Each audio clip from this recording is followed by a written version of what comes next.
Click করুন অ্যাপের bell আইকনে আর সাবস্ক্রাইব করুন এবিপি আনন্দ। সব সময় থাকুন খবরে। किया था कि नहीं किया था, और ममता जी ने उसको रोका है कि नहीं रोका है, रोका है कि नहीं रोका है। अब आपने इनको अगले चुनाव में यहीं रोक लेना, इनको यहीं पर रोक देना, और आयुष्मान भारत हम लेकर के आएंगे और 4,67 लाख लोगों को 5 लाख रुपए का प्रति साल हेल्थ का कवर देंगे। इस बात को हमको समझना चाहिए।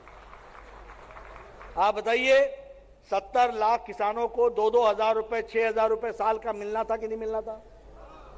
मिलना चाहिए कि नहीं चाहिए? ये कैसे मिलेगा, क्यों नहीं मिलता है? ममता बोलती है आमा के दिए दाओ, आमा के दिए दाओ। किसान के दिए दाओ नहीं, आमा के दिए दाओ। Cut money, cut money, cut money.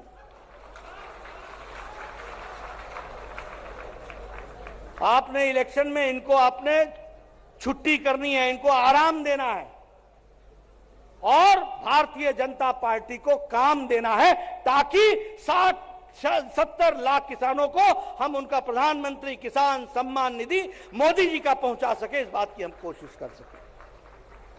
प्रधानमंत्री आवास योजना, आप बताइए, गरीब आदमियों के लिए घर बनना चाहिए कि नहीं बनना चाहिए? 2 कमरे, 1 बाथरूम, 1 किचन, कोर्टयार्ड बनना चाहिए, पक्का कि नहीं? और प्रधानमंत्री जी ने 4,500 करोड़ रुपए दिया है, 3,000 करोड़ रुपए पहली किस्त में दिया है। ममता जी खर्च करबो ना, करबो ना, cut money, cut money, cut money. आप बताइए, ये प्रधानमंत्री आवास योजना पे खर्च होना चाहिए कि नहीं होना चाहिए? जहां झुग्गी वही मकान मोदी जी का चाहिए कि नहीं चाहिए? अगर चाहिए तो कमल खिलाना चाहिए और तृणमूल को आराम देना चाहिए। इसकी हमको व्यवस्था करनी पड़ेगी। मित्रों, मैं आपसे निवेदन करने आया हूं। मोदी जी ऊपर से पैसा भेजते हैं, यहां आपके लोटा में ममता का छेद है। जो पैसा जाता है सब cut money, cut money, cut money. अब बीजेपी का सरकार लानी है, डबल इंजन की सरकार लानी है। ऊपर से मोदी जी पैसा देंगे और बीजेपी यहां पर जनता में लगाएगी और उसके लिए खर्च करेगी। इस तरीके की हमको व्यवस्था करनी है, और इसीलिए बंगाल को एक नए विकास की दृष्टि से चलने की जरूरत है। मैं कार्यकर्ताओं से कहना चाहूंगा, हर मंडल अध्यक्ष हर महीने, अभी 4 महीने पूरा चक्कर लगाए और सबके साथ घूम करके सारे शक्ति केंद्र में जाए और शक्ति केंद्र वाले सभी बूथ पर जाए। मैं आकर के देखा, रास्ते में साधारण आदमी मुझे ऐसे ऐसे करके अभिवादन कर रहा था।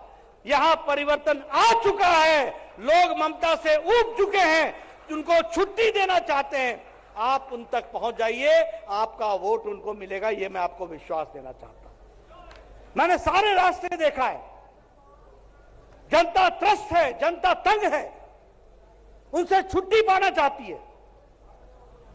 लोग डर डर के भी हाथ हिला रहे थे, उनके पास कोई झंडा नहीं था, वो बीजेपी के कार्यकर्ता नहीं थे, वो साधारण जनता थी, लेकिन वो कह रही थी कि वो तृणमूल से त्रस्त हैं और भारतीय जनता पार्टी के स्वागत के लिए आतुर हैं। इस बात को हमको समझना चाहिए।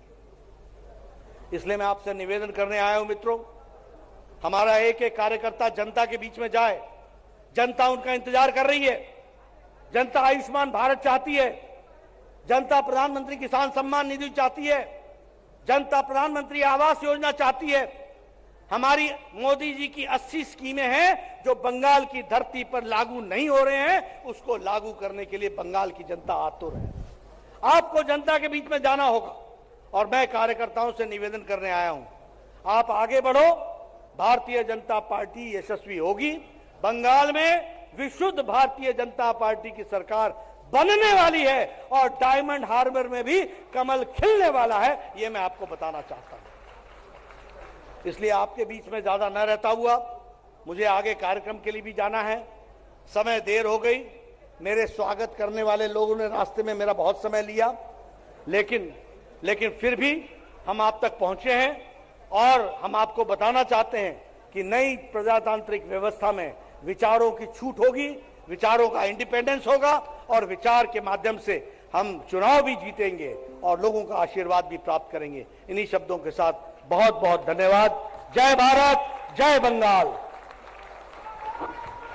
धन्यवाद माननीय राष्ट्रीय सभापति जेपी नड्डा जी महाशय के।